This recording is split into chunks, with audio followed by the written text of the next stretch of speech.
Olá pessoal, estamos de volta com o nosso canal Êxodos e hoje vamos falar de um clássico da literatura universal, O Morro dos Ventos Uivantes, da inglesa Emily Brontë. Esta minha edição aqui é da Lua de Papel e você observa que tem um carimbo aqui dizendo que é o livro favorito da Bella e Edward, da saga Crepúsculo. Até se você observar bem, a capa tem uma ligeira relação exatamente com a capa dos livros da Stephenie Meyer. Alguns torcem o nariz para isso, mas não vejo nada demais, até porque se um livro indicar outro e mais outro e mais outro, teremos então muito mais leitores, que é realmente isso que importa. Só acho que dificilmente o leitor de Crepúsculo que acha que vai encontrar o mesmo tipo de literatura, está redondamente enganado. E acho até difícil que você, leitor de Crepúsculo, consiga terminar este livro, pelas razões que eu vou dizer ao longo da resenha. Este não é um bom livro para quem está iniciando na arte literária. Os personagens são complexos, a narrativa é densa, arrastada, não há muita ação, o local onde se passa o romance é bem limitado. Na verdade, ele é um romance apenas na sua modalidade literária, porque romance, amor, aqueles rompantes, é uma coisa muito controversa aqui nessa obra. E é desgraça total. Gente, é coisa ruim do começo ao fim. E desculpem a rima estranha. Para melhor compreensão, para você já pegar de vez o livro, para você já fugir dele, eu devo dar alguns spoilers para vocês. Esse livro conta a história de duas famílias, a família Earnshaw e a família Linton. O casal Earnshaw tinha dois filhos, Catherine e Hindley, e morava numa propriedade chamada O Morro dos Ventos Uivantes, daí o nome desse livro. Aliás, eu adoro o nome desse livro, muito pomposo, O Morro dos Ventos Uivantes. É bem parecido com o inverno da nossa desesperança, a insustentável leveza do ser. Esse aqui é mais um. Um dia, o senhor Earnshaw, vindo da cidade, trouxe um garoto com ele, que supõe-se seja um cigano, um órfão, e eles dizem que vão cuidar daquele menino.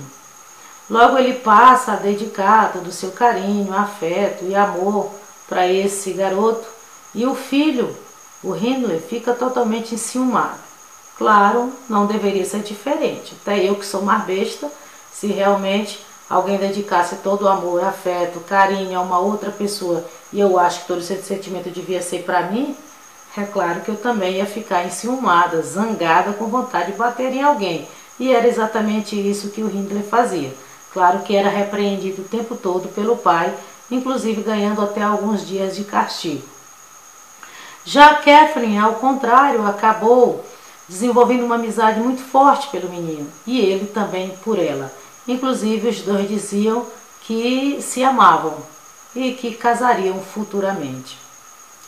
E, apesar de amar bastante o Heathcliff, Catherine casou com Edgar Linton supostamente por dinheiro, porque eles eram muito mais ricos e era muito mimada, cheia de vontade, sempre alguém tinha que fazer o que ela queria, e ela gostava muito do Heathcliff por isso, porque como ele gostava muito dela e fazia os desejos dela, depois que ela casa, ela também começa a tratar o marido dessa forma. Ele tinha que estar ali fazendo todas as suas vontades, todos os seus desejos, senão ela gritava, esperneava, chorava. Era uma patezinha a menina. E o marido também era um janota, era uma almofadinha. Bom, nós ficamos sabendo de toda essa história porque o senhor chamado Lockwood, ele quer se afastar da cidade, ficar um tempo no campo, e ele acaba alugando uma das propriedades lá do Heathcliff. E é quando dá-se um encontro do senhor Lockwood, que é fino, educado, com um sujeito arrogante, grosseiro, rude, extremamente rude. E à noite ele começa a remexer em uns livros lá, que tem umas anotações de Catherine quando criança, e de repente ele é assombrado por um fantasma de uma mulher que se diz Catherine. E ele grita bastante, até que Heathcliff sobe lá no quarto, e quando o Sr. Lockwood diz que era de uma mulher chamada Catherine, aquele homem antes rude, grosseirão, estúpido, de repente cai em prantos. Chora feito um bebê, para espanto do Sr. Lockwood. Quando ele retorna para casa, conversando com Nellie, que é uma empregada, usou Earnshaw a vida inteira e estava lá com o Sr. Lockwood, cuidando da casa, da propriedade. Ele pergunta sobre aquilo, sobre aquele acontecimento, sobre aquelas pessoas, e ela vai contar a história. Inclusive, nós podemos dividir esse livro, de acordo com as histórias que a Nellie vai contando, em 3 partes. A primeira seria a infância das crianças. Depois, quando Heathcliff vai embora e ninguém sabe como ele enriquece e volta, a história não conta sobre isso. E depois, lá o finalzinho com toda a reviravolta. Bom, o livro é todo narrado em primeira pessoa. Inicialmente é o Sr. Lockwood que conta a história. Depois é como se houvesse uma entrega de narrador para a Nellie e ela continua. Aí na verdade ela principia contando a história a partir da infância, a partir da chegada desse menino. E depois, lá pelo meio, tem também uma troca de narradores, uma rápida troca de narradores, que é quando Isabella Linton escreve uma carta e a Nellie, ao contar toda a história dessa carta, ela reproduz a fala, ela é como se ela entregasse a própria Isabella para que contasse sua situação em uma outra cidade, já com filhos. E o Morro dos Ventos Uivantes foi publicado junto com Jane Eyre, da outra irmã Brontë, a Charlotte. Só que, ao contrário de Jane Eyre, o Morro dos Ventos Uivantes acabou tendo uma crítica extremamente negativa. As pessoas não tiveram dó nem piedade da coitadinha. Ela então acabou desenvolvendo uma depressão muito forte e disse que não ia mais escrever mais nada. Por isso, este é o único livro publicado por Emily Brontë. E ela faleceu bem jovem ainda, aos 30 anos de idade, vitimada por uma pneumonia. E os críticos foram extremamente ferrenhos, porque, como eu disse, era diferente de todas as outras desse período vitoriano. As personagens são cruas, são duras, a comunicação entre eles é extremamente difícil, eles utilizam palavras grosseiras uns com os outros, o que hoje, inclusive, nós poderíamos chamar de palavrões. E não é um romance, não é uma história de amor, é uma história de vingança, de ódio, de solidão, de desamor, de inveja e deformação do caráter do ser humano. E é um nicho social muito pequeno, onde não se percebe em hipótese alguma, nem mesmo o empregado, Joseph, que viveu a vida toda lá com a família, oscilando entre uma propriedade e outra, e se diz extremamente religioso, lendo a Bíblia o tempo todo, fazendo orações, por incrível que pareça, o mais religioso é o mais grosseiro de todos. Não se percebe um riso, não se percebe uma palavra amorosa, muito pelo contrário. Às vezes em que ele se manifesta é exatamente para criticar as pessoas, ameaçá-las, dizer que elas vão arder no mármore do inferno. Eu até aconselho a ler o livro por partes, porque se você for daqueles, assim como eu, que acaba se envolvendo muito com a obra, a gente acaba ficando meio tantã em função disso. Você fica meio confuso, porque tem um amor muito grande de uma pessoa por outra, porém, a forma de demonstrar isso é atingindo todos os outros que estão ao redor dela, para chamar a atenção. É maltratando, é xingando, é trancando, é encarcerando, tratando como escravos realmente uma pessoa que diz ser possuída por todo o amor, ser com toda a sua completude amorosa. De modo que isso chocou aqueles defensores da moral, dos bons costumes da sociedade inglesa do século XIX. Os ambientes são meio mórbidos, há uma coisa de escuridão, de trevas, muitas chuvas, raios, trovões, fantasmas, essa coisa do sobrenatural.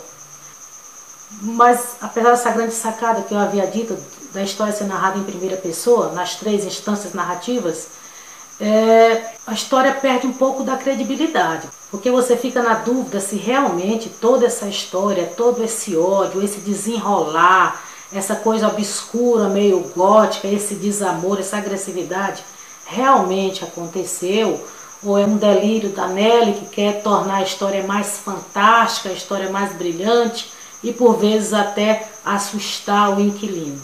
Mas ao mesmo tempo o fato de Emily Brontë destinar a narração a Nelly Dean, que por vezes é chamada de Ellen, ela afasta o leitor das demais personagens, porque percebe-se que Nelly é uma das poucas pessoas sóbrias, se não a única pessoa sóbria.